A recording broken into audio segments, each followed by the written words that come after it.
In the quiet streets of Clear Lake, Texas, a community was rocked by a series of murders that would forever change the lives of those involved. At the center of this chilling tale was Christine Marie Paolilla, a young woman whose descent into darkness would culminate in a shocking act of violence that stunned the nation. Once a bright and promising student, Christine became entangled in a web of tragedy and despair. Her story serves as a cautionary tale of unchecked mental health struggles, peer pressure, and the devastating consequences of untreated trauma. Christine Marie Paolilla entered the world on March 31, 1986, on the serene shores of Long Island, New York. She was the second child born to Lori and Charles, her father toiling as a construction worker while her mother tended to the home. In her formative years, Christine was described as a spirited and outgoing child, although she harbored a shy side at times. She shared a special bond with her father, who doted on her affectionately. Tragically, fate dealt a cruel blow to Christine's tender years when her father met his untimely demise in a construction accident, crushed by falling bricks in the bustling metropolis of New York City. The sorrowful cascade of loss continued to engulf young Christine's life, with the passing of her grandfather and great-grandmother following closely after that. Bereft of her father's comforting presence, Christine's family faced an uphill battle with grief. Her mother, Lori, grappling with the weight of her husband's death, found solace in the numbing embrace of drugs, spiraling into addiction. Unable to provide a stable environment for her children, Lori lost custody of Christine and her older brother, who found refuge in the care of their grandparents. During her kindergarten years, Christine was confronted with yet another adversity when she was diagnosed with alopecia, a condition that resulted in the loss of her hair, eyebrows, and eyelashes. Each morning brought the heart-wrenching sight of clumps of hair strewn across her pillow, leaving patches and eventually affecting her eyesight, leading to the loss of her eyebrows and eyelashes. To compound matters, she grappled with poor vision, necessitating the donning of thick eyeglasses. Throughout her formative years, from kindergarten to middle school, Christine endured relentless taunts and bullying from her peers, a relentless onslaught that dealt a severe blow to her self-esteem. Isolated and despondent, she found herself grappling with loneliness and depression, deprived of the companionship of friends to share her trials and triumphs. Christine's classmates struggled to comprehend the cause of her thinning hair, leading to relentless teasing and taunting. Despite her attempts to conceal the loss with wigs, often described as bulky and reminiscent of Halloween costumes, she found no respite from the mockery. Adding to her distress, her drawn-on eyebrows drew attention, further fueling the ridicule she faced.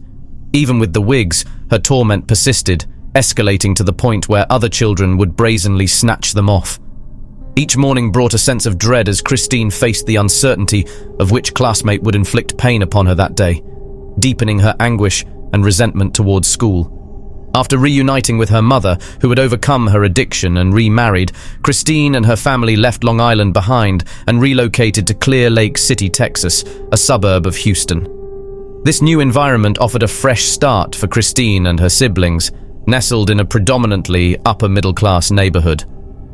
Enrolling in Clear Lake High School, Christine braced herself for the possibility of continued bullying, but fate had other plans. In a surprising turn of events, Christine crossed paths with Rachel Colorutis and Tiffany Rowell, two popular girls who extended their friendship to her with open arms. Embracing the opportunity, they took Christine under their wing, initiating a remarkable transformation. With their guidance, Christine underwent a physical makeover, learning how to dress and apply makeup while acquiring more stylish wigs.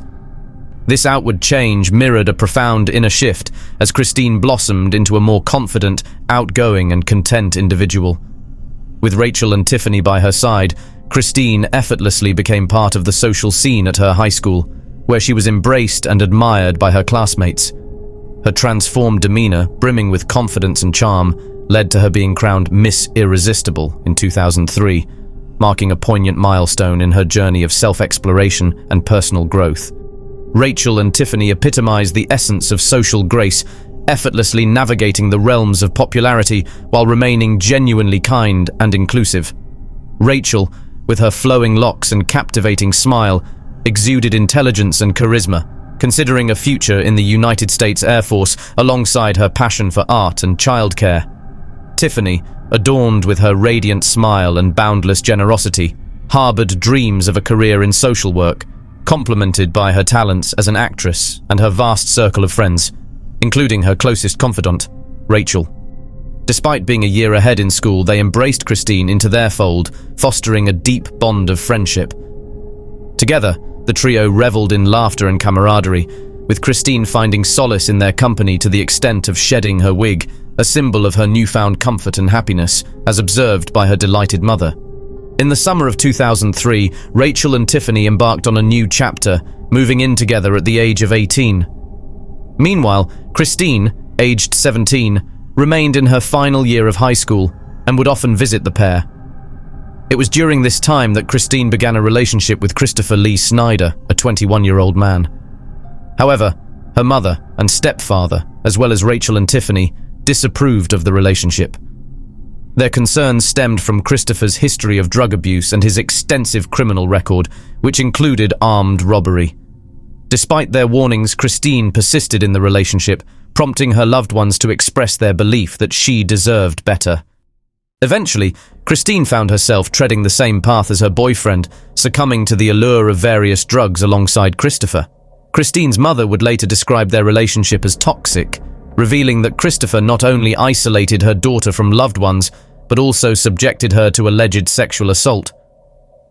The couple's dynamic was plagued by intense jealousy, leading to frequent and heated conflicts. One particularly humiliating incident occurred when Christopher brazenly appeared at Kristen's school, forcibly removing her wig in a deliberate attempt to shame her in front of classmates. Battling with deep-seated insecurities and an insatiable need for Christopher's attention, Christine became possessively jealous whenever he interacted with other girls.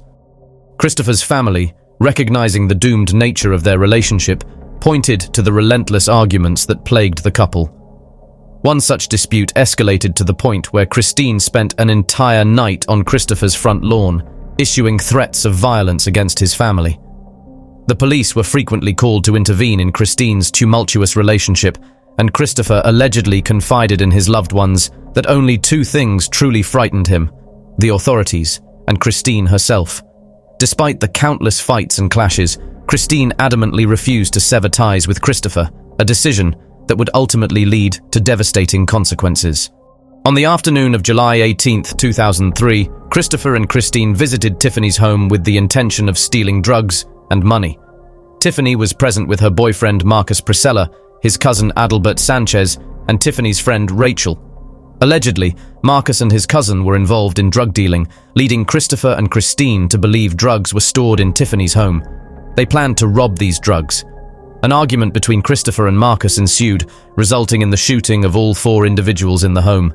Tiffany and Rachel sustained multiple gunshot wounds, including shots to the crotch, indicating a motive of sexual aggravation and jealousy. Adalbert Sanchez, Marcus's cousin, had recently moved to Clear Lake to escape violence, only to be killed in the tragedy shortly after his arrival.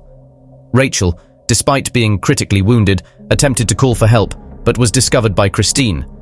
In a shocking turn of events, Christine used the butt of her .38 caliber revolver to repeatedly strike Rachel in the head until she ceased moving.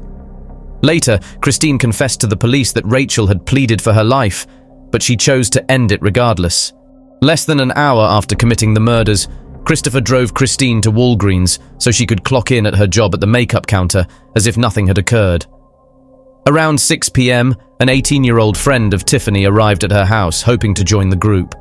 After receiving no response to her knocks and noticing Tiffany's and Marcus's vehicles parked outside, she became concerned. Upon entering the unlocked door, she was met with a gruesome scene of her lifeless friends and immediately fled, calling the police. The police described the crime scene as overkill due to its horrific nature, initially suspecting it to be drug-related. Tiffany and Rachel had recently graduated and worked in a strip club, while Marcus was involved in selling cocaine.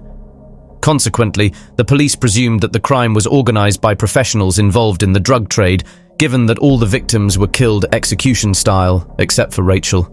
Following the murders, an investigation was launched, with police relying on descriptions of the suspects provided by neighbors who had seen them walking to and from the home. The timeline of events placed the murders around 3:25 p.m., and Christine had clocked into her job before 4 p.m. on the same day. Despite publicly displaying distress in front of her family after the murders were announced, Christine allegedly did not attend the victim's funeral due to depression. Seeking to turn her life around, Christine admitted herself into rehab to address her drug addiction. Meanwhile, Christopher was arrested and jailed in Kentucky for unrelated charges of stealing a car, leading to the end of their relationship. Despite efforts, the Clear Lake massacre remained unsolved for 3 years. In 2004, Christine voluntarily admitted herself to a rehabilitation facility in Kerrville, Texas, to address her drug addiction. During her time there, she crossed paths with Stanley Justin Rott, sparking a romantic connection between them. By 2005, both had completed their treatment programs and promptly tied the knot, pledging to embark on a drug-free journey together. With a trust fund left by Christine's biological father amounting to $360,000, the couple invested in an apartment to kickstart their new life. Initially, Christine's family harbored reservations about their marriage, especially considering Stanley's purported history of financially exploiting women. Despite their efforts to maintain a drug-free life, Christine and Stanley's marital bliss was abruptly interrupted as the second anniversary of the murders approached. In July 2005, the televised coverage of the unsolved murders reignited painful memories for Christine. Instead of grieving for her lost loved ones, she found herself distressed over the released sketches of the suspects.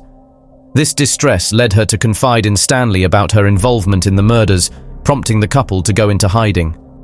In November 2005, Christine and Stanley took up residence in a San Antonio motel room, where they spent the following 8 months indulging in a daily cocktail of heroin and cocaine.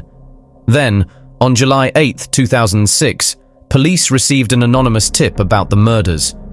The informant claimed to have been in rehab with Christine and overheard her confessing her role in the crime to Stanley Rott, her husband.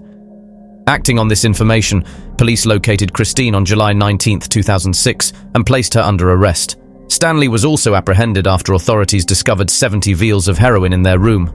However, while in custody, Stanley disclosed a startling revelation to the police. He alleged that Christine had confessed to him that, after the shooting, she encountered Rachel, who was still clinging to life, and proceeded to bludgeon her friend to death.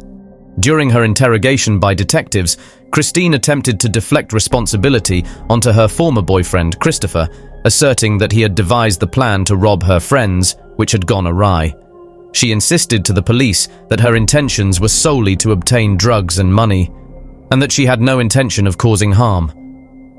According to her account, an altercation erupted between her boyfriend and one of the men present, resulting in gunfire.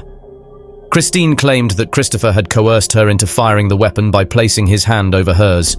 However, this narrative was debunked by coroner reports, which indicated the use of 2 distinct firearms. Moreover, she confessed to returning to the scene to ensure the victims were deceased, recounting a grisly encounter with her friend Rachel, whom she allegedly struck repeatedly with a gun as she attempted to call for help. Despite possessing this knowledge, Christine's defense attorneys maintained that she had never wielded a firearm and harbored no intention of causing harm. Meanwhile, Christopher, the other perpetrator in the crime, was released from jail. However, upon police entering his residence, they discovered that he had vanished without a trace. Even before law enforcement arrived, he had become aware of the warrant for his arrest and the impending capital charges against him. According to acquaintances, Christopher had purportedly returned from South Carolina, where he had relocated and begun a relationship with a woman he met online after learning of the arrest warrant. Reportedly, he brought back soda and pills with him. Tragically, his lifeless body was later discovered in a nearby wooded area, with medical examiners confirming that he had overdosed on pills. Inside his safe, investigators uncovered 2 firearms, which were subsequently linked to the murders. Stanley Rott, Christine's spouse, disclosed to authorities that Christine had confessed to her involvement in the murders, and he agreed to provide testimony against her. Subsequently, his testimony was corroborated as truthful. Christine has never expressed remorse for the killings, nor provided any motive. However, psychiatrist Gail Saltz theorizes that her actions stemmed from envy and jealousy toward her more popular friends. Christopher's sister, Brandy, concurs that jealousy was likely the driving force behind the murders. Reflecting on Christine's demeanor, Brandy remarked, "I remember her being intensely jealous. There must have been some underlying jealousy between Christine and Rachel. When I saw photos of Rachel, I knew instantly. She was beautiful. Christine was found guilty of 4 counts of capital murder on October 13, 2008. Despite being a juvenile offender at the time of the crimes, she was spared the death penalty and received a life sentence in prison. Despite filing multiple appeals regarding her sentence, all have been rejected. Christine is currently serving her sentence at the Christina Melton Crane Unit in Gatesville, Texas. She's scheduled for parole eligibility in July 2046 at the age of 60. Christine's descent into darkness left a trail of destruction in its wake, claiming the lives of innocent victims and leaving a community reeling in shock and disbelief. In the aftermath, the community came together to mourn the loss of those taken too soon and to support one another in the face of unimaginable tragedy. Christine's story is a haunting reminder of the importance of mental health awareness and the need for support and intervention for those struggling with trauma and mental illness. If you found this video compelling, leave a like, and your thoughts in the comments. Be sure to subscribe and check out our other videos.